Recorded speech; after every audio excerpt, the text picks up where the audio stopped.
All right, we are live. We are live, everybody. Welcome back. It's been a month since you guys seen me.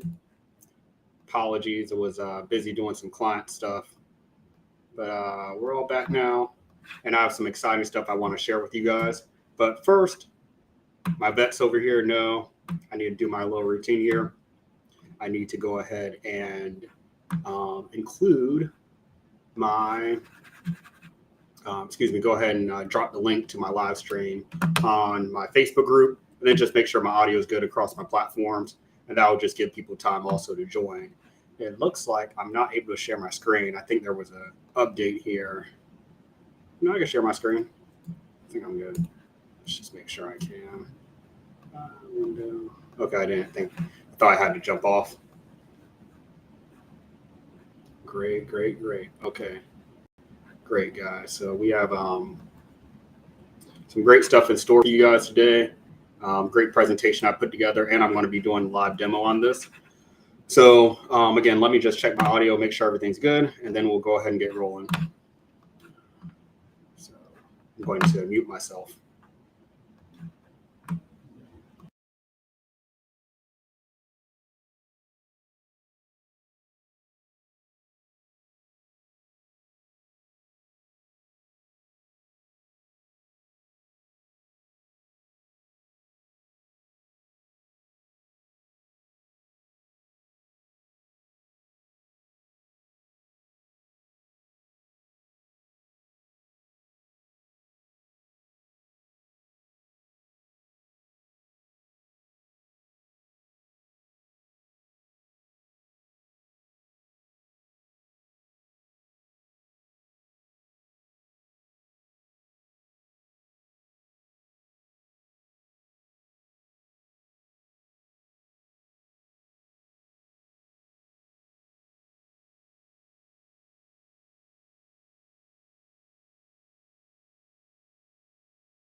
All right, again, guys, thanks for joining. Guys, hey, I thrive off of feedback. Now, I'm not one to ever ask people to participate if you're an introvert. I'm an introvert, but, if you guys could just drop not even drop a like, I'm not that type of person, but just drop a comment where you're located, and, yeah, where you're watching from, and the markets that you're in, because this is going to be very relevant. I'm going to cater this to whoever's on the live. So whatever markets you're in, let me know and I can give you feedback on them and just let you know how this strategy fits into that. Again, guys, almost done. Just need to post this on or make sure my audio is good on YouTube now. And then we'll be ready to roll. All right, so I'm just going to mute myself one more time and then we'll go ahead and go.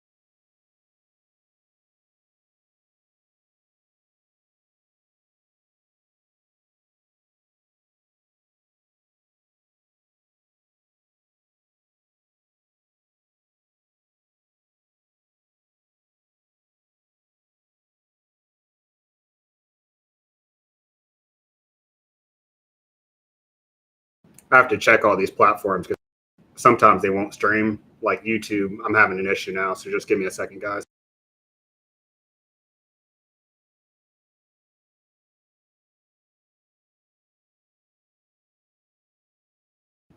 All right, we're good to go. All right, guys, so let's go ahead and hop into it. Feel free to ask your questions, and I will take breaks along the way to answer them. So let me go ahead and hop into this presentation here. I can make it full screen, that is. Again, if I could make it full screen.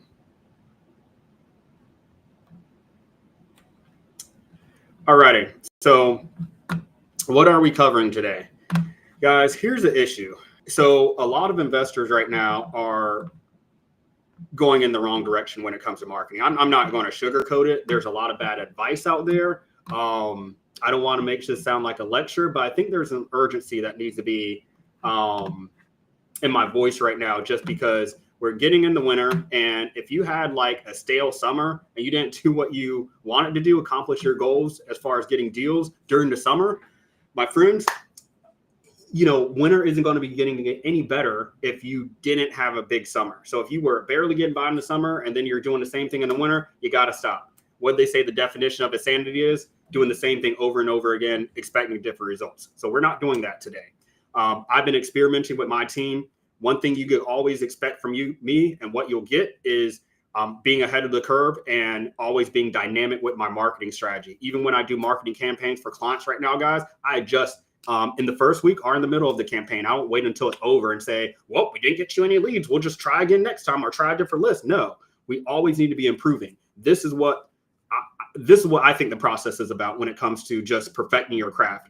I consider myself a marketing specialist. This is my craft. This is what I'm dedicated to for life right now. It may change, but this is like the only thing I think about and the only way I see life, right? I'm a very analytical person, but I look at things in terms of numbers, just in terms of innovation, in terms of just pushing the boundary and not accepting the status quo. It'll be one thing if everything worked fine. There'll be no need for me, right? I would find another space, healthcare, tech, insurance to work in if there really weren't any more problems for me to solve in real estate, specifically marketing. And I felt that earlier this year, but then I was a little bit disconnected from the community because I was just doing a lot of things myself.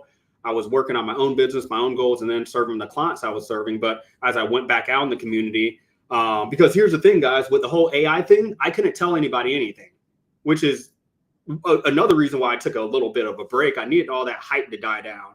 AI lead manager, AI cold calling, AI this, AI that. Guys, I'm only going to get on here and provide value to you guys if I truly think it's actually going to hit home and resonate with people. But like the aphorism goes, a man convinced against his will is of the same opinion still. So my audience and my influences isn't as large as some of the gurus out there in the space. So unfortunately, what I was saying was falling on deaf ears, but I think a lot of investors now are picking up on that's not the answer. Data flick AI lists suck. The data sucks and it's AI, right? Choosing markets. Can AI help you choose the best markets? No, because it's garbage in, garbage out. Now, what will happen, and I'll tell you what will happen in a year by me putting out this information and then you chat GPT it, OpenAI is going to scrub this video and all of the content I put out, and then it's going to suggest you go to rural markets. But see, that's why the human needs to be involved. Guys, I don't want to get on a darn filibuster here, but AI cannot innovate. It takes what's already there and it synthesizes it in a way to present other thought patterns to you that you may not have thought of, but it's really not any novel or innovative thought patterns. It's just doing what has been proven and what humans are saying what works. Okay. So again, this is something that I just didn't think of in my mind or anything. It's something I actually created and I experimented with it the last 3 or 4 months. And then now I feel comfortable telling you guys the same thing with texting. I figured out texting, I experimented with it, and then I spoke to you guys about it once it worked. So if you guys ever see that I'm offline, I'm not doing any content or anything, it's most likely I'm doing an experiment, right? Just trying to figure out what works and then coming back to you all with actually what works to guide you all in the right direction. That's my role in the world. That's my role really in the industry with a marketing focus. Okay. So let's go ahead and get into the meat here. Small towns, more deals. How virtual wholesaling in rural markets can save your business. Again, rural markets. You may be saying, Cece, what in the world are you talking about? I don't want to go to Montana or the middle of Rhode Island. There's going to be no buyers there. Go with me here, guys. Please go with me. I promise this is going to be worth your time. So let's talk about the current state of wholesaling marketing right now. As it stands, the primary pain points for investors doing off-market lead generation, all right? Meaning going straight to seller, putting their own marketing dollars into pulling their list and doing their own campaigns, hiring their cold callers. And I'm talking about inbound and outbound. This is both, not just cold calling. This goes for PPC and PPL. So a lot of investors are doing a lot of marketing, spending a lot of money with no guarantee of getting a contract in a 30-day period. Ouch. Leads have no motivation, but leads may have motivation, but in the middle of nowhere. So there's no cash buyers. This is a big issue with PPC right now. I spoke to multiple investors over the summer, and they came to me for some marketing advice and ultimately for my solutions because of this. They were spending a lot of money on PPC, which is pay per click. So basically Google, our Facebook ads, and they were also doing PPL, right? So pay per lead, iSpeed for leads, Z-Buyer, things of that nature. But guess what? They were getting a lot of leads, but they were in the middle of nowhere. They were super motivated, but they were in the middle of nowhere. So imagine going nationwide or even statewide, but most of you all that are doing Facebook advertising have to go nationwide.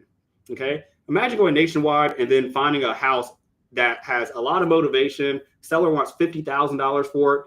The ARV, if you could find one, is $300K, you think, but it's in the middle of nowhere. So you can't verify the ARV. You don't know if the ARV is right. You don't know if you'll be able to move it. Even if you get it in a novations type or creative financing offer, you don't know if you'll be able to find a tenant buyer for that or how long it's going to sit on the MLS. It may sit on MLS for 4 or 5, 6 months. So again, guys, this strategy that I'm talking about, I'm not talking about just going in the middle of nowhere. That if that was the case, I'll tell you to do PPC or Facebook ads, because at least you could get a lot of sellers with motivation and they'll be in the middle of nowhere still. But we want to eliminate that. So if you guys are doing PPC, just hang tight. This is going to help you out as well. Even if you don't want to do cold calling or texting, you can get access to the texting list or the list I'm about to show you with the zips. And I already have told somebody this, guys, and you could do zip code targeting in Facebook, right? So he already knew he could do zip code targeting. It was a guy, he hit me up a couple of months ago on Instagram, had a conversation. I was like, hey man, we should do a marketing campaign together. I can hook you up. And he was like, man, I'm gonna do Facebook ads. I said, okay, hey, get my zip code analysis spreadsheet. And then in it, there'll be, you can filter it to get the zips I'm about to show you guys. And he actually took the zips I showed him, uploaded it to his ads account, and he's actually getting in touch with homeowners right now. So if you guys are doing Facebook ads, this is definitely going to help you out too. Okay. Also generating leads in their targeted. Wait a second. Okay. So yeah, conversely, so the opposite of the PPC issue, which is getting leads that have motivation, but in the middle of nowhere, this is really what most of you guys are probably experiencing, is generating leads in the targeted location, right? So in your market, but they're unmotivated, right? So you're in Houston, you're in Las Vegas, you're in, Birmingham, Alabama, and none of the leads you're talking to are motivated. They are basically looking at you like something's growing out of your forehead, right? Or you got some spinach in your teeth when you're talking to them about buying their house for cash. Completely wrong demographic. Or if you get a lot of people that are hostile or standoffish, it's likely because they've been burned from from wholesalers, right? So this happened during the pandemic. We had a lot of people entering in the wholesaling market and just blasting sellers, not knowing what they were doing, locking up properties, being novices, and like not closing or just not calling the homeowners back. Or what's even happening now is people are cold calling these homeowners and they're going through the script and with their cold callers, right? Their VAs, and the homeowners, the investor, the wholesaling investor is not even calling the seller back because they're picking and choosing which leads come through. Guys, if you're waiting for a lead to come through that wants 50 cents on the dollar, like right off the bat, like those days are over. Now with this marketing strategy, you can do that. But as I'm putting this out there, right, the cat's out of the bag. Whoever hops on this first is going to be the ones that that actually benefit from getting in touch with sellers that are untapped. But guys, a lot of these homeowners are just burned out from investors not doing the right thing and not treating their business seriously. So we are paying for that, right? So that's why I always tell you guys, I haven't mentioned it recently, but early on when I started my YouTube channel, I and my Facebook group and posting about this on my Facebook profile. So shout out to all you guys, wherever you watch me from. But a big reason why I started putting this message out was because I want to level up the professionalism in the industry. We're unregulated, so we have to regulate ourselves.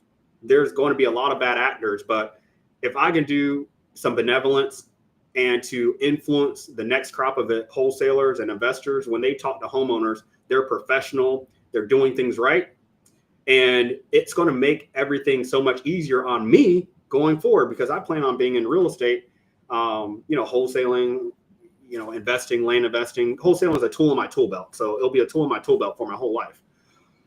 And it's just going to make it a lot easier to talk to homeowners. I mean, even just being an investor, it's just going to make it a lot easier talking to homeowners if you all are doing the right thing on the phone and being professional about your work, right? So that's why I do this. Also, a lot of you all are in multiple offer situations with other investors. So this is causing you all to move with intense speed and urgency, right? I know what that's like. You're in a hot market and you're afraid somebody's going to call the homeowner right after you, and you're trying to get that offer out fast. And it just creates this unnecessary anxiety with that you have to move with the speed and just also be really exceptional, on the phone to lock up homeowners. And this is not good for new investors starting off. I was there, and I was in a somewhat competitive market, and it was difficult in Charleston, South Carolina when I started off. So I had to do some things to make to slow the game down, as they say in football. And that was me going to target land and also areas in the hood, right? Not so great areas that other wholesalers and flippers were avoiding.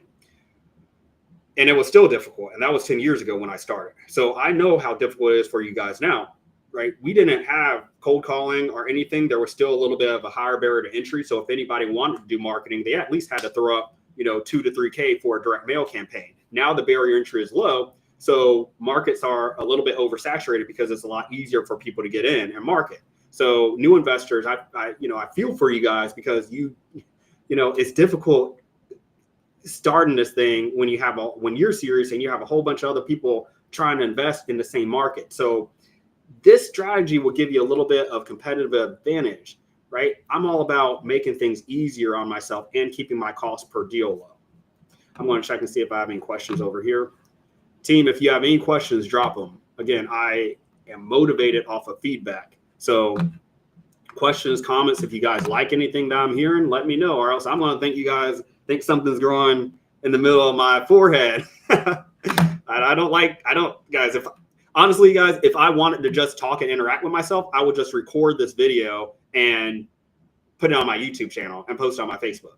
I like live streaming. I just like the interaction from that. Never know how many people are going to be on it, but I just like the interaction with live streaming, and I can't stand sitting there editing videos. It's like mind numbing. Anyway, let's get back to it. And then I'm going to show you guys a little demo here. So just bear with me about 10 more minutes. Let me just get through one more slide, and then we're going to go to a live demo where I'm going to actually show you guys what these zips look like and what we're doing over here to get these results. So again, just to sum this up, because I do not want to just skirt over and gloss over the issues that you guys are having. And let me know if there's any pain points that I'm missing. Or guys, let me know if there's any of these pain points that you guys are resonating with more. Or again, like if I'm missing one, let me know. But for the most part, just with me talking to a lot of investors over the year, especially the summer, it really seemed like a lot of them were dealing with this issue right here, especially my PPC people. And PPC used to be like super great, but again, oversaturation. So it's not even really the best marketing channel, guys, is the one obviously that produces motivated sellers, right? So you want to be going somewhere where there's at least motivated sellers, and then cash buyers, and then one that nobody has access to. right? So my marketing campaigns perform so well because I'm always trying to make my list and my marketing strategy exclusive to each client, even when I'm doing my own marketing, right? So I'm doing my own marketing right now, but not competing with my clients, literally just enough to get a couple deals a month, because most of my deals are coming from 10,000 leads I have in Podio. Been doing this for 10 years, guys. So I have like 10,000 leads in my Podio, and I could get a few deals, like 3 or 4 a month, just off of those follow-ups. So I'm spending a lot of my time, pretty much all my days now, just working with investors, getting them set up, because this is an issue. Guys, I'm only going to put this information out here. I'm only going to offer services as long as people need them. And I honestly, just going to be real with you guys, I got a little bit discouraged earlier this year, because I said, man, I felt like with the whole AI thing, there was no value. I didn't have any value. Like it was a very, it wasn't a great place to be in. I was like, man, is there any need for CC Garland anymore? Right? Is there any need for him, since people have Chat GPT? You guys could Chat GPT everything, right? I was like, okay, I'll let them have it. But we're starting to see that hype plateau. And again, I know what was coming. I just need to wait for people to catch up. Same thing happened with machine learning. Same thing happened with cold calling. Same thing happened with texting and direct mail. They all have their spikes and then they reach their plateaus. Actually, texting's on its second wave, which is why I love that marketing channel, because it's almost like it's new now with the 10 DLC laws in place. But again, guys, biggest pain points right here is just leads having no motivation and being in the middle of nowhere. And also, I think a lot of you guys might be dealing with, these homeowners that are just not unmotivated. They're not motivated because they're just saturated, right? Again, I'll say this one. All these, but I would say those two are the biggest ones. Let's move forward. So let's talk about the current solutions to the marketing problems, the aforementioned marketing problems. Okay, let's go down this logic train here. You can outspend the competition. So, maybe 1% of the people that watch me can do that, but that's not really smart. I was talking to a gentleman back in 2017, and he was in Atlanta, and he just entered in the Charleston market. So he was picking my brain about the Charleston market and whatnot. And he said, because we were jamming out about marketing, and he was like, yeah, CC, I got to change something, because the reason why I use this example is because this is what he said. It took him $20K in direct mail, and it was like, I think Q2 of 2017. So over that quarter two, it took him $20,000 to get a 40K assignment. Now, the good thing is he was able to get a 40K assignment, and that was just one deal. But imagine if he had 1 or 2 campaigns that didn't perform well, he'd be in the whole 40K. That's too risky. Like, I'm just telling you guys, if you have that budget, great. Even when people come to me and they're like, hey, CC, I have a 20K budget. They're excited about wholesaling. They just got a settlement or a trust fund or something happened in their life, a huge payout or whatever. And they're just wanting to get in real estate. And I'm one to tell them, hey, before we even do that, we need, let's just start off in a smaller market, because if you have a 5K budget, I can work with that. If you have a 20K budget, I can work with that, but I would only work with that if people have their stuff together, right? I would never, even if a new investor comes to me and says that, a new wholesaler, I would say, no, like we're going to be generating leads, and it's going to be hurting me sending you leads if we do a campaign for you and you're not getting any like deals at all. Excuse me, I'm sorry. Not any deals at all. He's not able to get deals because he doesn't know how to negotiate with sellers. So even if you have this high budget and you're going to a new market, you should really only be starting with maybe like 5 to 10K a month.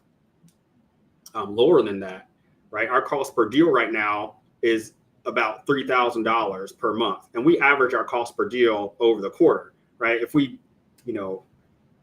right, we may break even on our first deal in a quarter, because we're paying, I pay for all my data up front, which is like 10K. I pay for all my, there's just like a lot of stuff that I pay up front, right? And then I'm not going to realize that profit until maybe the second, third, or fourth deal. But if I'm closing 5 deals a month, 5, 10, 15, average 10 to 20K assignment, right? Again, it averages out. I don't have my spreadsheet on me, but averages out to about 3 to 5K a month, just depending on the market I'm in. Excuse me. So again, spending $20K a month to make a $40K assignment is risky and unnecessary. So usually if this happens, then the investor has areas in their business they need to clean up, right? Usually it's their knowledge and knowing how to run through the leads and process them and follow up on them. If you're spending $20K and you're just like, oh, yeah, I got a deal. You're praying to spring and you left a lot of money on the table. If you got a $40K assignment, just one deal out of $20K, and you're not doing direct mail, you probably left another five deals on the table this month. Now, I'm not even saying the follow-up leads that will come out, the deals that will come out follow-up months later. I'm talking about just this month. With $20K, I can get, man, give me $20K. Watch what I can do. Give me $4,000. Watch what I can do. Listen, this isn't a game over here, but $20K, that's absolutely unnecessary. So most of you guys aren't in this position. You don't have access to that type of capital, and it's good because it'll be a waste of freaking money. It'll be like gambling with your marketing dollars. This is what I see a lot of investors do, a split between this second and third option here. They focus on highly targeted niche lists. So they'll say, well, I'm going to manually scrub the evictions from the courthouse. I'm going to go down to my attorney and get all the people that are foreclosed, right? Something like that. They'll go to foreclosure attorneys. And guys, that sounds great. And yeah, you can get deals doing that. But I'm telling you, I've been doing this junk for 10 years. There's going to be a point where you literally are forced to stop. Either it's going to be your health, something else happens in your life, like to your persons, or something happens to a loved one where you're going to have to stop. You're not, or pause, or you're going to have to rely on like some sort of automation or outsourcing, right? Whether it be you have cold callers or texting specialists working with you, or you're outsourcing to a full service lead generation company like myself. But, you know, the business stops if you're doing this, and it's freaking unsustainable. But the thing is, a lot of investors get hooked on whenever they may close their first couple deals, and that's like all they know. I've had to outgrow some of my paradigms, and it was difficult, but it took somebody else, showing me a mirror of myself to reflect back how my thought processes and paradigms were affecting me negatively, and then negatively affecting my business ultimately at the end of the day, right? So I'm here to tell you guys, because this is advice that I had, right, that somebody gave me. It's like, this isn't scalable right here. And you can either learn this when you need to learn it, when it's time and you have no other option, and your business may tank because if you're dealing with a crisis or an emergency, you may just put things on pause, or you can wisen up and change things now. I'm not saying that you can't go to the courthouse and do all this stuff, but if that's like your only marketing channel, it's you can really put yourself in a bad position if you're manually having to do your marketing. One thing I want you guys to remember: sellers owe you nothing for how much work you put in to get in touch with them. This is a paradigm that I see a lot of investors have that's not talked about. Sellers owe you absolute nothing. It may have taken you 3 months of digging through courthouse records, going door knocking from attorney to attorney, trying to get lists of pre-foreclosures, evictions, tax auction lists, whatnot. And you may have manually skip traced them. You may have written the yellow letters yourself. You may have put in all this hard work to get maybe 500 homeowners. And you're like, man, I got all these homeowners. I got 500 hot ones. Blast them in a day. Nobody responds back. It's done. We do not put, guys, I put forth a lot of effort. I need to choose my words right here. I put in a lot of effort strategizing on my marketing campaigns, not executing them. Okay, I'll say that one more time. I put a lot of effort into strategizing my marketing campaigns. This is strategy. But I don't then create a strategy that can't be handed off to somebody else. Ask me, was I the one who called all these people or texted them? Was I the one who locked them up? My company did, or my clients did when we handed the leads off. But guys, I didn't do all this strategy just to say, well, you know what? I think I'm going to actually do this myself. Like, no.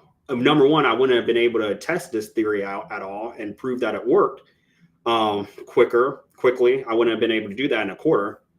And on top of that too, that's like not the reason why we went in business. You know, you could go back and get a job or stay in your 9-to-5 job and have a guaranteed paycheck. It may not be as much as a 20K or 40K assignment fee, but at least you'll have a guaranteed paycheck if you want to do that hard work, because you may do all that hard work and still not get a deal. So again, these niche lists, yes, you could get deals doing them. And yes, when you're first starting your business, if you have more time than money, by all means do that. But that's not what you should be doing second, third, fourth year, and especially if you're trying to leave your job, right? You know, no, you can do a little bit of this, but only if you have, you know, your bulk batch marketing going, right? That's outsourced. It's like a little marketing pyramid. You know, your home run deals. Like I had a client last year. He just did sub-2s. And he manually scrubbed the courthouse. And I was like, brother, why are you doing this?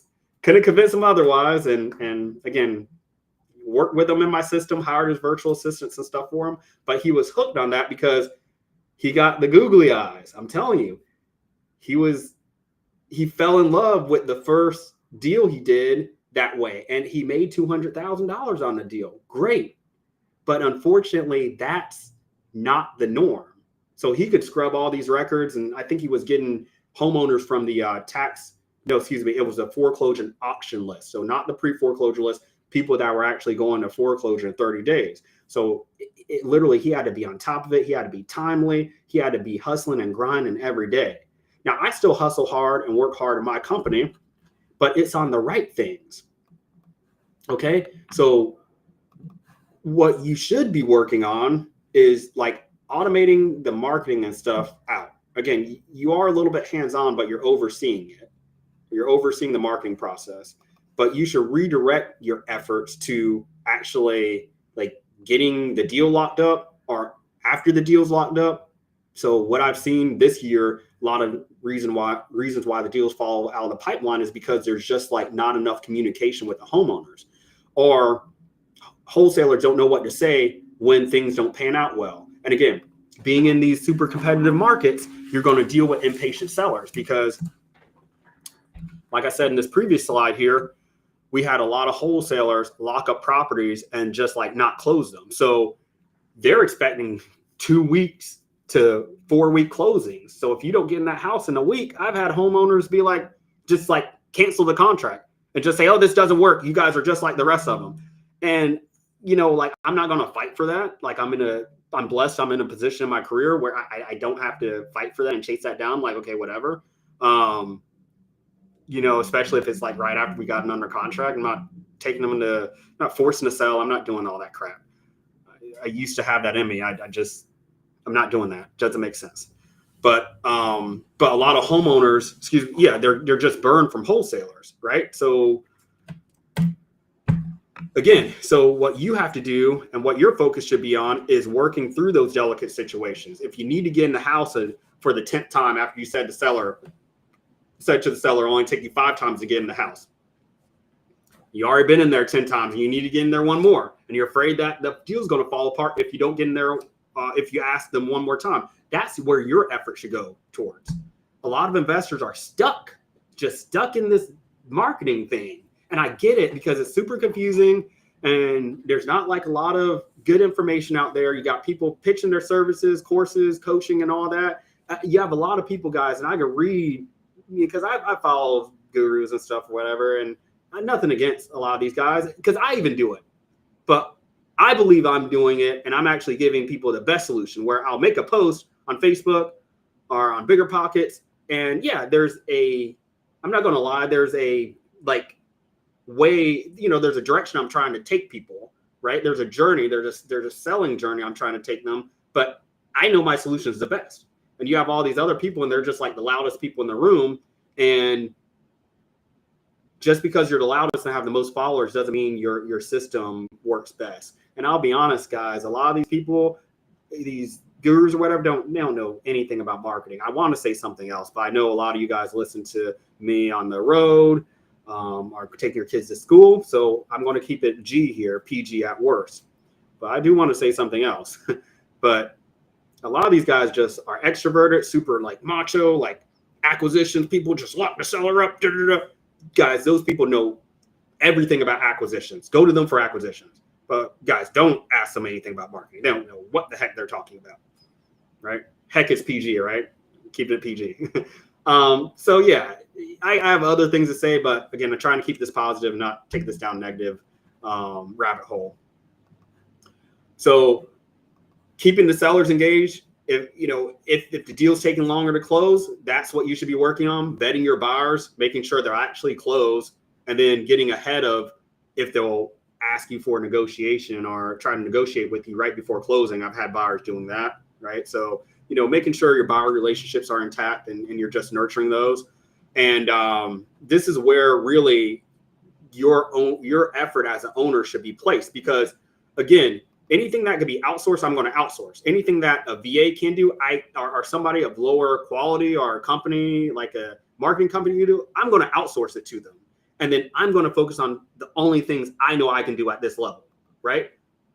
You, the owner, the wholesaler, you can only handle these parts. If you're new or you're just building your team out, even if you have a team, you may have to get on the phone and handle these things, or else the deals will just fall apart. So there's not enough hours in the day. Nobody's superhuman. Nobody's Superman. Great movie. The most recent Superman is awesome. But nobody's Superman that I know of. That's wholesaling right now or investing. So you only have enough time in the day. So you have to be very judicious about how you spend your time. Okay. And just because you're busy doesn't mean you're productive. And just because you're busy and spending a lot of time on your cold marketing doesn't mean when you blast our message, our direct mail, those 500 or 1,000 niche, super targeted sellers, that you're actually going to get something under contract. Sellers don't owe you anything. They don't owe you anything. And I have a good segue here. I have a good example for you guys, an experience I had. I remember in 2016, I got a tax delinquent list. I think it was a tax auction list. It was the people that were already 1 year behind in Charleston, South Carolina, Charleston County on their taxes. I got that from Charleston County, filed a FOIA request. It wasn't readily available. So I was excited because I was like, oh man, I have this super targeted list. Nobody else has. Then what I ended up doing was I quit my job and I was waiting for a deal to close. So I was a little tight on cash. So I didn't manually write everyone. We manually printed everyone out. So we printed a yellow letter in our printer, right? And typed up the yellow letter and basically, did a little yellow letter font, red ink. And then we purchased these yellow letters and then we basically printed them and packaged them ourselves. Guys, it took me it seemed like 2 weeks to do that. And it was insane. And then we dropped them at the mail house. The good thing was I saved on postage, or excuse me, I saved on like still had to pay for postage, but I saved on the letters and all the packaging and stuff. I would have outsourced to a yellow letter company or direct mail company, but it was a lot of work. Guys, I dropped that thing. I was waiting for the people to call back and like nobody was motivated. Guys, actually, it was bad. The people that got the letters thought it came from the county because we said in the letter, hey, your property's going to auction. Give us a call. We want to talk to you about it. I'm pretty sure it sounded like we were an investment company or maybe I didn't put anything. I don't know. It seemed like it was a public notice or whatever. I think it appeared like that. And so people were calling us back and they were ticked off because they said, I thought this came from the county. And they were like, I'm going to report you guys to the county. Why are you calling me? Why are you messaging me? I was not young. I was new. I didn't know anything I knew now. And so I was just like trying to get my business off the ground. And it was unfortunate because, guys, I got responses, but there wasn't one motivated seller. And I spent 2 weeks out of my life, man, probably over 80 hours, printing, automating, because they had to be manually printed in my printer, right? You're talking about 2,000 letters. And so it's just like, and some of them were off-centered. The document was messed up half the time. The printer would get through like 10 and then just stop or mess up or say it ran out ink, and then we also had to package them and put the letters on, put the stamps on them. It was a lot of work.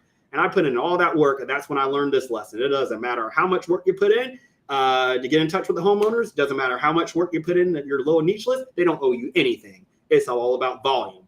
Now, this strategy is targeted volume, not volume for the sake of it. I still think you could only target 10,000 records. Actually, I know you can only target 10,000 records because I did this month after month, campaign after campaign, dozens of campaigns for clients and myself using this strategy. Okay, over the last quarter, starting in May, June-ish is when I started this. And it's just been consistent as far as the results.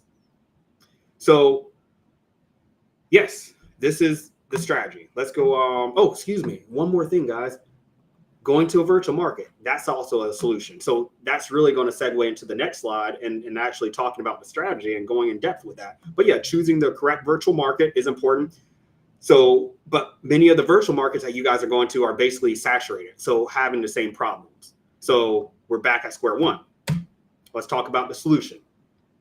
Our team has been focusing on targeted zip codes and rural markets with high cash buyer and retail activity.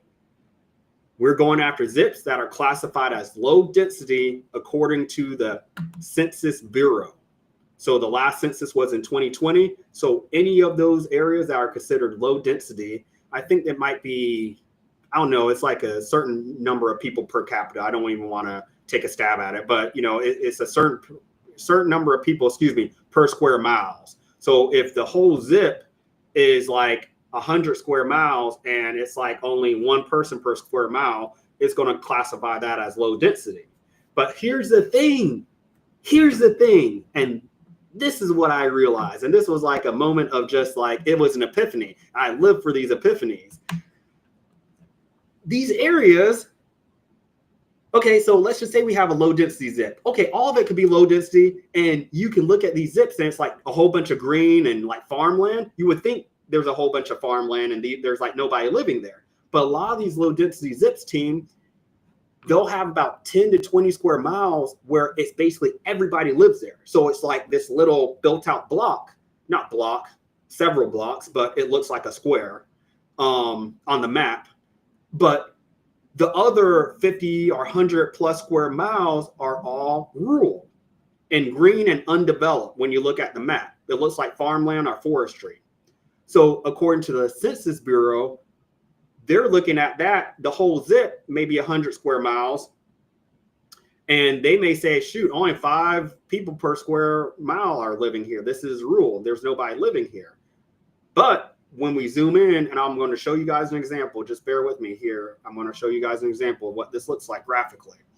But when we zoom in, there's one area that's built out that has like all the homeowners living there. And there's a ton of homeowner activity as well. Like it's crazy to see. Like there's been some zips I looked at in middle of nowhere, right? They look like they're middle of nowhere, and there's like 200 homes sold in that one zip where everybody's living. And I would go in like a Houston or, any of these other major markets I usually go to, Tampa, Memphis, Cleveland, and there'll be some zips that will maybe have like 50, 20, 40 homeowners, homes sold in the last 30 days. And those zips are considered high density according to the Census Bureau, yet those have lower cash buyer activity. Okay, so I'll say that again because I was a little bit incoherent, excuse me.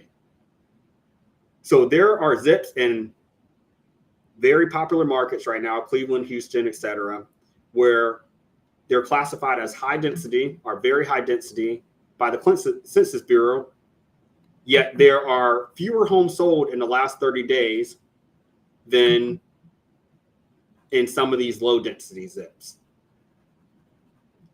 Okay, this is huge.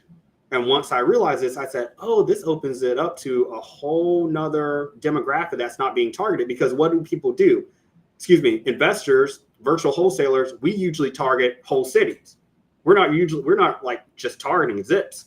So we're not going to go to an area if there's not enough homes to target the whole area, right? If I can only pull 3,000 people, what's the point of targeting that area? But when you get 1,000 or 2,000 zips that fit this criteria, you may get 500 homeowners here, 1,000 there, 2,000 there, 3,000 there. And next thing you know, you have a list of 50,000 homeowners that aren't being tapped into, that you have little to no competition. Sellers are down to earth because they're not getting hit up a lot, and there's a small time feel. And because of the zip code criteria we're using, we're only targeting zips where their median sale price is 250K or below. So guess what? All these people have extremely high motivation. They're not getting blown up, yet there's 100 homes sold. There's cash buyer activity. There's development activity. There's retail buyer activity. Why aren't we going there? Come on, let's go, guys. This is the next stage of your marketing evolution. And whenever this is saturated, CC Garland will come up with something else. I'll come up with something else. This is fun for me. I love it. I love it. Important list filter. So let's go back to the zip criteria before we get to the list filters. So 100 homes sold in the last 30 days. Those are all the only zips I want to see. Excuse me. So I only want to see zips that have 100 homes sold in the last 30 days. So this ensures the area is growing and thriving. And of course, we have cash buyers. If you do not add this filter in and you're just like, I just want to target everything, yeah, you'll get some of these zips that have 100 homes sold. But I have over 25,000 zips on my zip code analysis spreadsheet. So there's going to be a lot of zips that honestly, if I do that, I could get a property under contract and I'll have the same I'll be in the same situation that the PPC/Facebook ads community is in right now, which is where I'll get homes and sellers that have motivation. But guess what? I won't have any buyers. So this ensures I have buyer activity. Okay.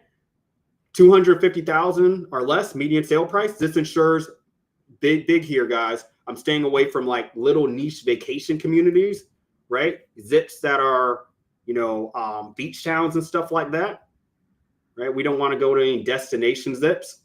Also, this ensures we're targeting people that actually have motivation. There's an inverse relationship.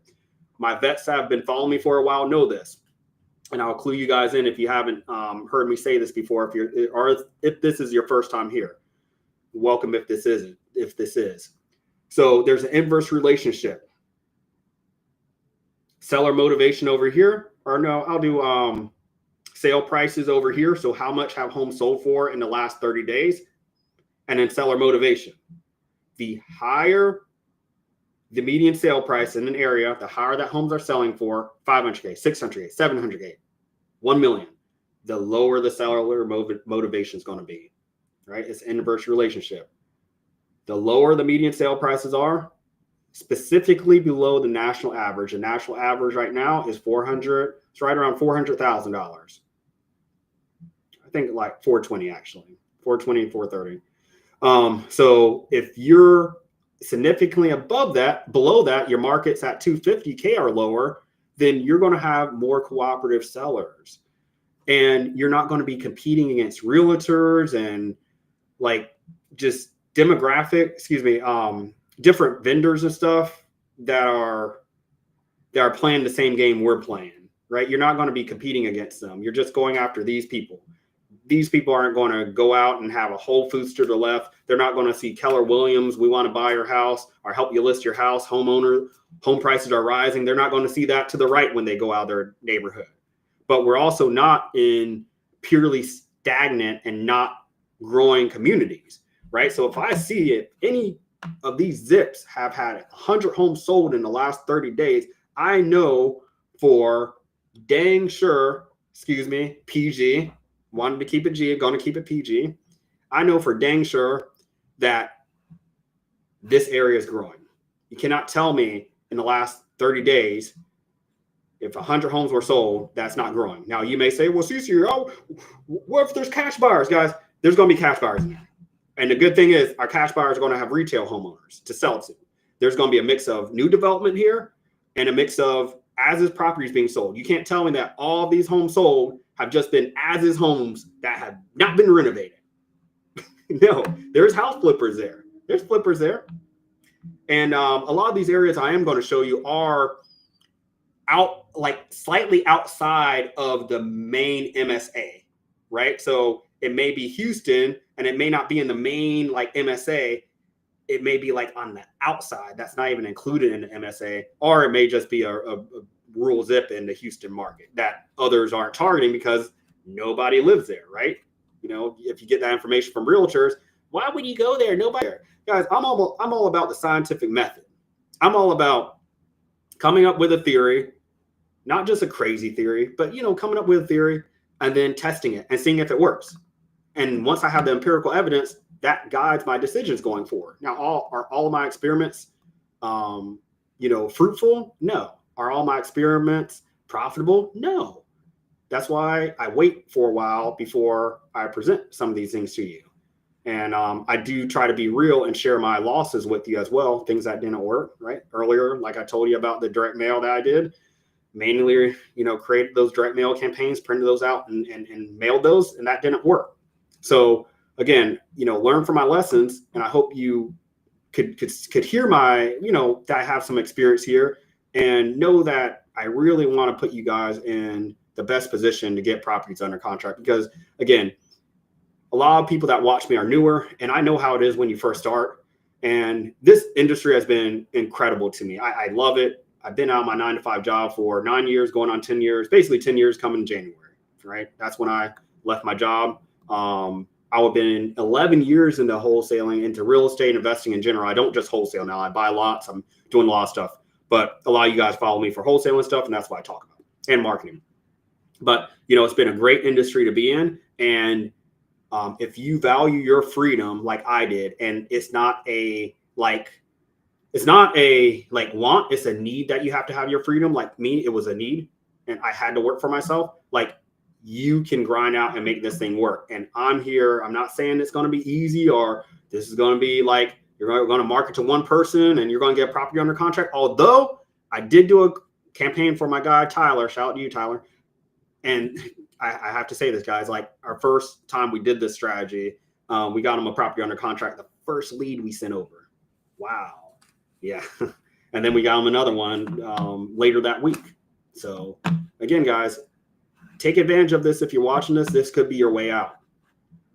And I'm not saying this will work months later, but if it doesn't, I'll try something else. So guys, let's go ahead and, okay, so the list filters again. Oh, this is important too. I don't want to make this a list video. I'll probably do that in the next live stream, like a list pulling type video or a list criteria video. But 2 important filters to put on your list. A minimum of 50,000 as far as the market value. So in these rural areas, you do want to eliminate getting any leads outside of that like 10 to 20 square development like area. And so if you have like a lower than $50,000 market value on here, or no like floor as far as what the houses should be worth and what the homes should be worth, then you could get a lot of lots, tear downs, and mobile homes. And a lot of you guys, that's not what you're going after. So you know, this helps eliminate those. And then I didn't finish this here, but I'll state what I was trying to say here. So 1.5 acre or less lot size. So it's like 21,780 square feet or less. So that's at half an acre in square footage. So this is going to remove any homes that are just like out on Route 66 or Highway 61, Highway 35 or whatever, right? You want to eliminate any of those homes that are mobile homes on a slab that are classified as single family residences, any like unique family homes that were built in the 1920s that it was built basically for one person. Nobody's going to buy it. It's on like outskirts of town. We only want the people and the development part of the zip, right? So the meat of the zip. And I'm about to show you guys what that looks like. So let's go ahead and go to the zip code analysis sheet. Let's go to the demo. Okay. All righty. So I'm going to stop sharing here. And I'm going to go to my zip code analysis sheet.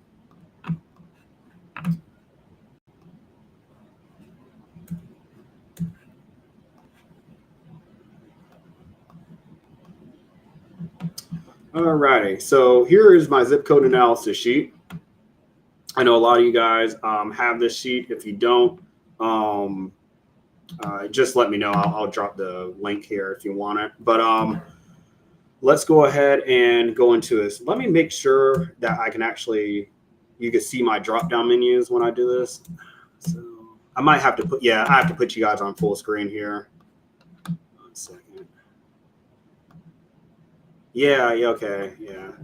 That's a little glitch. Unfortunately, when I share just a window, you guys can't see me doing my little drop-down menu. Okay, so let's make sure this works here. Just bear with me for 1 second, guys.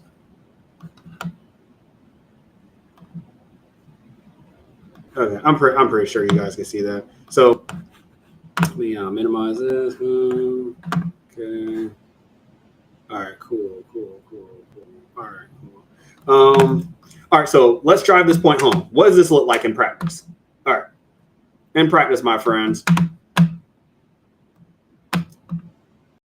going to Google some of these zips. So I want to remove all this stuff here. All these are just different years I updated the spreadsheet. I don't need to show that because I'm not doing trend analysis.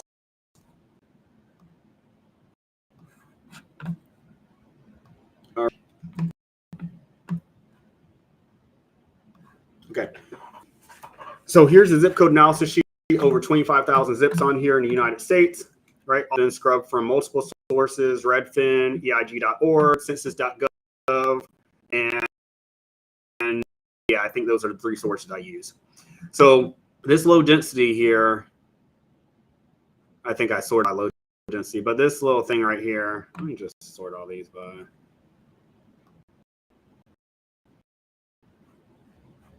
Okay. Second.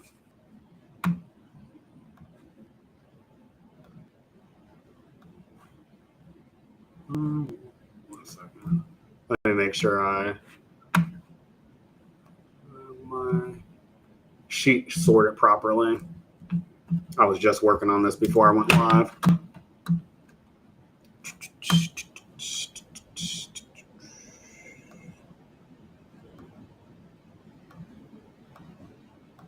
Okay, cool. All right. I just wanted you guys to see, like, there's multiple different like density blocks over here, or categories. So we have low density, medium density, and then we have high and very high. So these are going to be like your super urban areas. And again, these are like the ones I like targeting over the last 4 or 5 years, but they just became so saturated.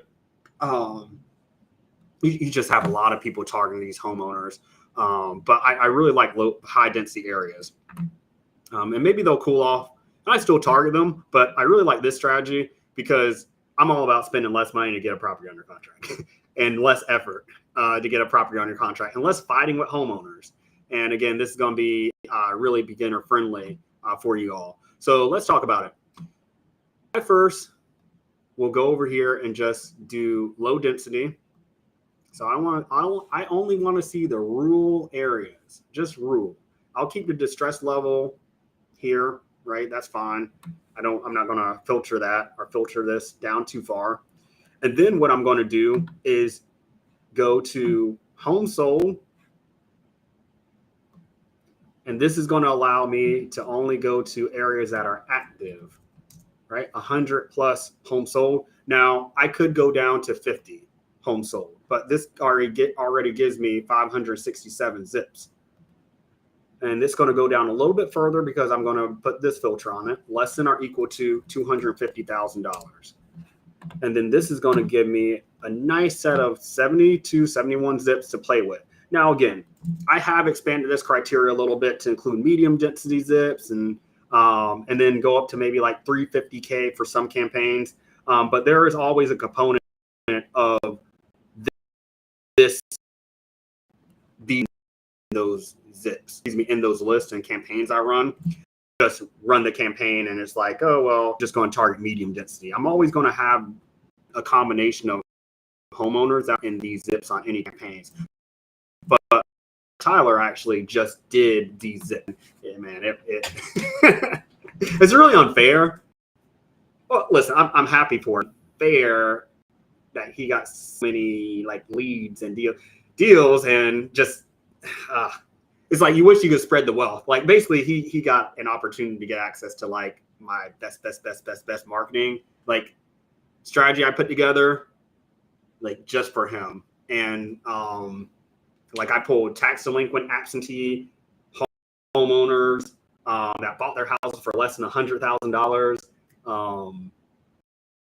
Like it was a crazy like targeted list. Performed really well. But again, you're going to position yourself well regardless of the list you pull by targeting these zips. Now, as they're doing Facebook ads, you could take these zips right here and you can upload them to your Facebook ad account, and you can just target them, and your campaign will start performing better.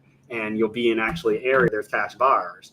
Shoot, you want, you just get this spreadsheet and remove all the low density stuff or whatever, and just focus on areas where there's a lot of cash buyers. If I was doing Facebook ads, that's what I would do, right? I would take this spreadsheet, I would just focus on the zips where there's only 100 or plus homes sold, and maybe I would do a ceiling of 500K as far as the median sale price. Depends. If you're flipping, you want the ARVs to be high, you just remove that, and then remove the low density, and then target these areas right here, right? That gives you 1,700 zips, 1,700 plus zips to target. So, like there's so many different things you could do just with like your targeting. Just doing a broad targeting of an area, you're like really scratching the surface there. All right, let me put my filters back on here. Okay, so again, it gives me 71 really solid zips to play around with. So what now? I'm going to take you guys to Zillow. I'm just going to start Googling some and seeing what they look like. So let's do 2-1 in Auburn, New York. And you guys to be thinking, where in the world is that? Should be thinking, where in the world is that? That's good. Shoot, there's actually, there's nobody targeting. I'm like, man, where is that? Zanesville, Ohio. Okay. So check this out, guys. You're gonna start picking up on a theme here. What did I say? This is sweet. Guys, I'm telling you, I didn't want to tell you guys this. Guys, this is here. I'm telling you, I may delete this live later or whatever, or I may just put it in the group for my group members, maybe just keep it there. But guys, this is sweet. Look at this. So this looks like it's in the middle of nowhere, right? And that's what I mean. So it's like on the outskirts. I'm not even sure if this little area is considered like part of the Syracuse MSA. It might be. But most people, if they're like, oh, I target Syracuse, guess what? They're just going to be like, oh, I target all of just Syracuse, this little area right here, and just leave it at that. And everybody and their mom is. But over here, Auburn, it's getting built out. So we have this little pocket of gray that's been developed, and everything else. The blue little highlight is the zip code boundary, right? So like anything outside of that, anything inside of this is considered like part of the zip code. But all the buyer activity is in this little area here, this little developed area. But the census.gov is they're looking at this. They're like, oh shoot, there's nobody living in all these other areas. So they're thinking, well, this place is rural, nobody lives there. And so I'll be thinking nobody lives there until you zoom in and you're like, wait a second, there's a lot of activity here. Okay. And that's just 30 days. Guys, let's go back 6 months.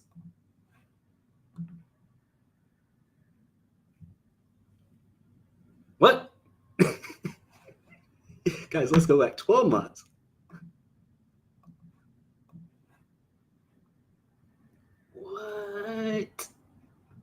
What? That's insane. Look at how much activity is there. Like guys, you're seeing the shock on my face. This isn't like I didn't rehearse this or anything. That's crazy. That's nuts. Guys, look at that. So again, if you have like 71 zips using like, targeted criteria, going after owner occupieds and absentees, because I was only going after absentees. And, 72 zips, there's going to be over 100,000 people I could probably pull. If I stretch the criteria, I could probably get out to 200K homeowners that make sense to target before I even increase the days on market, or excuse me, the median sale price to above 250. I just want to make sure there's motivation there. But guys, these are untapped territories. Man, this works. This works, team. This works. This is why I disappear for a little bit and you guys don't hear from me. I'm not taking vacations or chilling out or anything. I'm literally like running experiments and stuff to like see what works. I get bored easily. And then especially even if something's working, I'm always trying to do better. I'm always trying to get my marketing costs down. If I'm getting one property under contract out of 50, I want to try to get one out of 25. I want to try to cut that in half. I want to get one deal out of 15. I want to try to get one out of 10. It's like constant improvement. Okay. Not just saying, well, it's just there and let's just leave it there. But again, guys, look at that. That's a beautiful thing. Let's do another one. And you're going to start picking up on the theme here. Okay. This is Watertown, New York.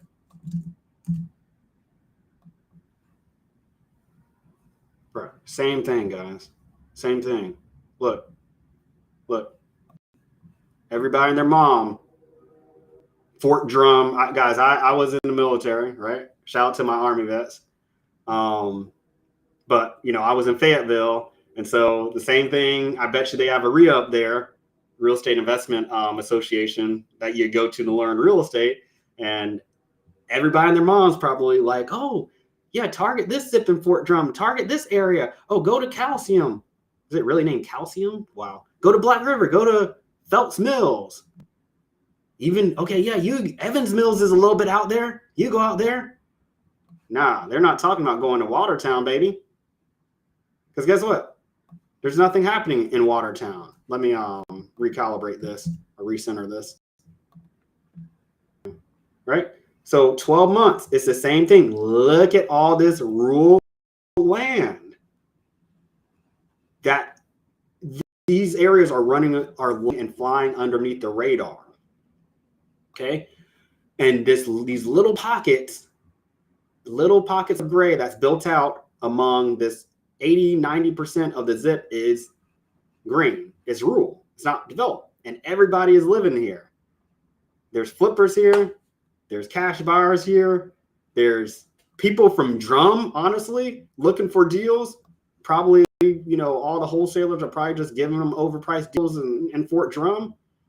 And yeah, maybe not everyone, but probably 8 out of 10 of your buyers, if you're in Fort Drum, will make the trek over here if you have a smoking deal. Guys, these people aren't being hit up. We got new development, got a lot of stuff going on over here, guys. And the median sale price is $250K or below. So again, this is a side note. Nice little craftsman home here. This is a side note, guys. I don't do all the fear mongering and stuff. Oh, it's overpriced to live everywhere in the United States. There's no homes. Guys, you can pick up a home for $250K here. Is it going to be right in the city? No, but you could go raise a family there and you can make your own community. I'm pretty sure there's stuff that you can do here. And on top of that, it seems like a great small town. We need to get back to strengthening our small towns. So again, these types of areas, that looks depressing. I wouldn't live there. But again, guys, these are areas that the American dream is alive and well. This is a nice little house, little sidewalk, looks like a nice little community, little bike over there. Guys, walkable. Man, make it happen. $250K fully renovated. Drum is I don't think Drum is that far from New York City. So yeah, you might have to take a little trek if you want to go on a weekend out with your family or whatever, but the American dream is alive and well. So again, I know you guys are investing, but still, like, I just wanted to mention that. Like, that's on my mind. People will say, "Oh, everything's overpriced," and all this fear mongering to get clicks. And I don't care if my audience stays low. I'm not gonna just like post stuff just to get views. I'm like not gonna do that. I can't do that. Like, that's just incompatible with who I am. Let's look at another one. You guys are gonna start seeing a theme here. What's the theme? Whole bunch of green, a little bit of gray. Whole bunch of green, a little bit of gray. Out in the middle of nowhere. So, you know, if I remove if I remove the little boundary, then all this just looks like it's, you know, sort of rural. You know, unless you're like out here specifically looking at the home sold and knowing what you're looking for. Now that I see it, I can't unsee it, right? But, you know, before I developed this strategy, it literally was like, oh, well, this is the main area that I should target. And then like all this stuff is like just rural. Like, why would I go out there? And then I start messing around and I was like, oh, okay. Like, I get it now. Like, even this little area, Rapids. But see, you guys, this is a big thing. So just because you look at the gray, it could be misleading. There's not a lot of buyer activity. So this is one of those cities that I was telling you guys about, one of these zips rather, that I was telling you guys about, that it has, like, it's in the middle of nowhere, it's surrounded by green, but there's no buyers there. Again, that's where a lot of you guys are picking up deals from, or picking up contracts from in Facebook ads. One second.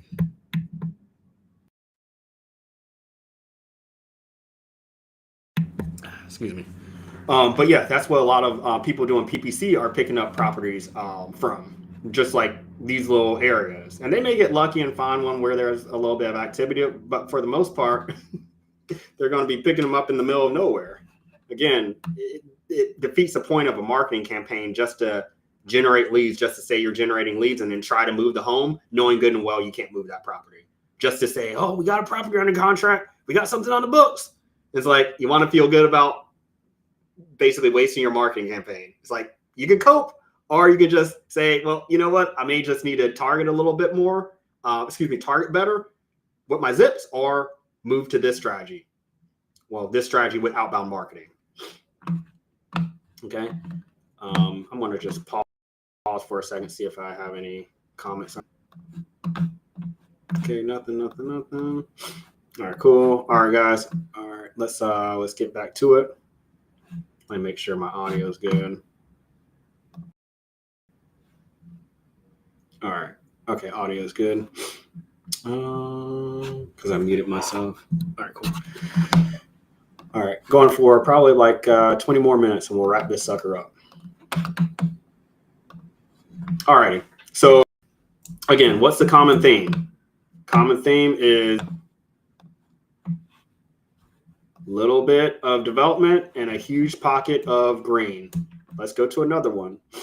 Just so you guys, let's skip around. Let's move from New York. Let's go to Kansas, Junction City, Kansas, and see what this looks like. Oops.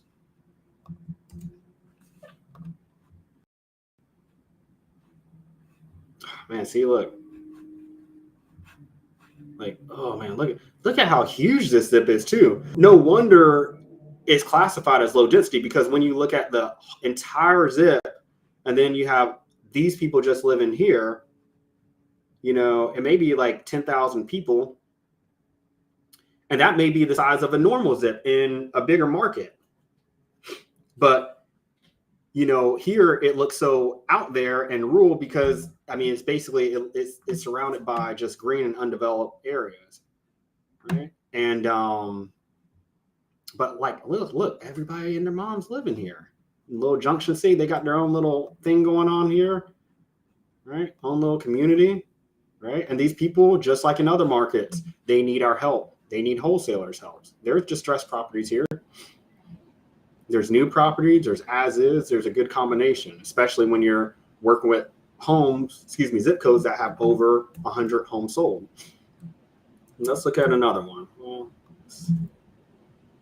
New Mexico. A lot of you guys may not think New Mexico has anything going on. And I would say, like, the bigger markets don't really.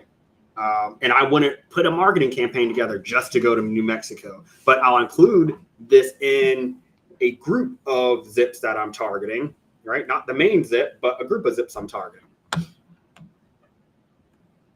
So my list may have 70, 80, 90, 100 different zips on it, right? So I'm moving away. I still target like cities in general, but like this is something I'm moving towards. I just don't know how much mileage I can get out of these areas, right? Because I haven't even tried like I've tried a lot of different combinations with this, but it hasn't been over a year. So like I may encounter an issue in months, right? I don't know. But either way, look, this little, it's not green because it's in New Mexico. So all this is basically dirt, depressing, sand. But again, surrounded by undeveloped real estate, and then just a little pocket that's developed that everybody and their mom's living to. Man, guys, this is beautiful. That's the strategy right there, guys. That's the strategy. All right, guys, I'm going to wrap this up. Just one more thing I want to mention to you guys. Hope you guys got value out of this. But one more thing. I'll go back to my, if I can find it here. Okay. Yeah. So just one more thing for you guys. So if you are, if you need some help, guys, with your marketing, again, I know you guys heard me talk about my clients and stuff. It's like I'm in the trenches here, and I'm helping people out, right? And I've been a little bit too bashful about saying what I do because a lot of people are like, "Oh, you wholesale? Why do you do this marketing company if you wholesale?" I freaking love running my marketing business. I love my consultation business. It's really what I probably should have been a consultant, to be honest. Going out of college, if I knew like more about myself back then, should have gone to college like to get my MBA. But either way, guys, my value to the marketplace is lead generation, and it'll be a disservice not to mention this to you guys and how I can help out, right? I'm putting together some amazing marketing campaigns talking about knockout, one shot, one kill marketing campaigns. Each year rather, I improve my process and I get better and better. And it's really going to be to the point where I think in the next year or two, most of the marketing campaigns I put together will be of the quality of PPC leads, 2010, 2015 PPC leads, right? Before the cat was out of the bag. Basically, you get one lead and one out of every 5 or 10 leads turns into a deal, right? So what we're doing right now is we're putting together marketing campaigns and we're doing the list pulling. So if you want to do this strategy, I have some zips I have not touched yet, and I have some sellers, a lot of sellers I haven't touched base with yet. But it's first come, first serve, right? Because I'm exclusive. I'm not going to pull the same list for 2 people because, again, the reason why the campaigns work so well is because these sellers aren't tapped. So one thing you don't have to worry about me is when you work with me is like exclusivity. All the leads are yours, okay, 100%. And I'm not gonna target the list, with other investors. I'm going to get bit in the tail. Eventually, it's going to bite me in the tail, right? One person isn't going to get results. So again, I work with limited investors and I charge a premium because of that exclusivity and just the different strategies that we do that basically guarantee results. If you know how to talk to people on the phone, you're going to get enough leads that give you enough opportunity to get something under contract within 30 days, right? So I don't do campaigns where I gaslight my sellers like other companies and say, well, maybe your list is off, or what are you saying on the phone? It's like, if it comes to that, like I had to tell a client that after he's been working with me for 2 years, and every single campaign, I think we've done like 7 or 8 campaigns for him since 2022. And maybe like one campaign didn't get a contract in 30 days. But he gotten deals out of it later, right? All my campaigns have produced deals. But I had to tell him, hey, maybe you should get some acquisitions training. Like I had to be real with him. That was after 2 years of working with him. So I don't gaslight my sellers, or, I take ownership, right, of the process. Now, if you're a complete newbie, it's like I won't even let you work with me if you don't know what you're doing. I'm not going to have my reputation slander or be stressed out from a new investor or wholesaler that has no idea what they're doing, or they listen to YouTube gurus thinking they know what they're doing and then trying to put the blame back on me. Not to sound pretentious, but that's beneath me. Those days are over. I'm an expert at this, and I just know what I'm doing. And so I don't deal with people that are going to like question what I'm doing. Again, I'm not beyond question, but this is one of the few industries, service-based industries, marketing, and specifically real estate marketing for motivated sellers, where your customer base really has no clue they know what they want, but they have no clue how to get it done. And I'll answer questions and stuff like that. I don't mind people asking me questions, picking my brain or whatever. But just when we start, it's like, I know the process, I know what's happening, and a lot of people project their poor experiences on me, and I just don't deal with that anymore. To be honest, guys, I'm going to stop talking to most people. Like at the end of the year, probably going into January, I have my assistant I'm training right now, Alex, and he's going to be doing all the customer service and stuff. So if you do want to talk to me, this last couple of months will probably be your last months really ever, me picking up the phone and talking to people, right? Because I plan on blowing up my brand, and I need to get this information out here, guys. I really do.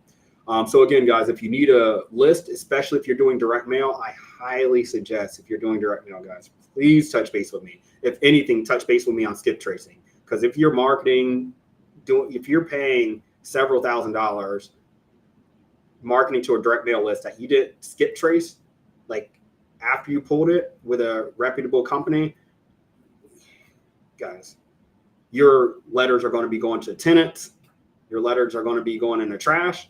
They're going to get returned. It's really bad. So you need to get your list skip traced before you send them out with your direct mail campaigns. Full service marketing campaigns, or really what we did a lot this year were 10 DLC setup. So we set up texting accounts, REI reply accounts for clients, and we also allowed them to send off thousands of texts in one day in one drop. So if any of you guys were around pre-10 DLC, we're talking about 2023, excuse me, not 2023, prior to 2023, 2022, 2021, yada, yada, yada.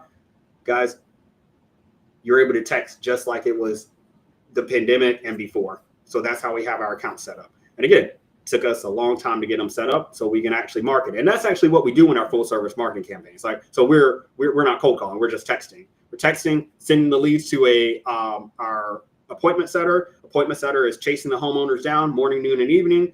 That text back that say they're interested in selling. Then as soon as we get them on the phone, we qualify them, send you 3 comps and what we think the ARV is and what we think the cash offer would be. And we send that over to you, package it up. You only need about 10 of those to get a property under contract. But during the whole campaign, we're generating roughly 70 to 100 texting leads. Yeah, probably 70 to 100 texting leads. But what we do is we send them over to our clients, and you guys can put them in your jerk campaign, or you can try to call them. But the real benefit is us getting those people on the phone after they text back, because we have about a 12% to 20% connection rate. So if somebody texts back today saying they're interested in selling, they likely won't pick up. So we need to touch base with them over the course of several weeks. And my team do weekend shifts to increase the connection rate and getting in touch with those people. And then we send them over to you. And those leads, once we qualify them, are hot, right? So if we send them over to you, there is motivation. So they're much more motivated than cold call leads. All right, guys, I'm going to leave it there. If you need to get in touch with me, feel free to touch base with me on Facebook, facebook.com/GarlandCC, or info@ccgarlandmarketing.com. That's my email. All right, team, enjoyed this, and I will see you guys next time. Hope you guys have a great day.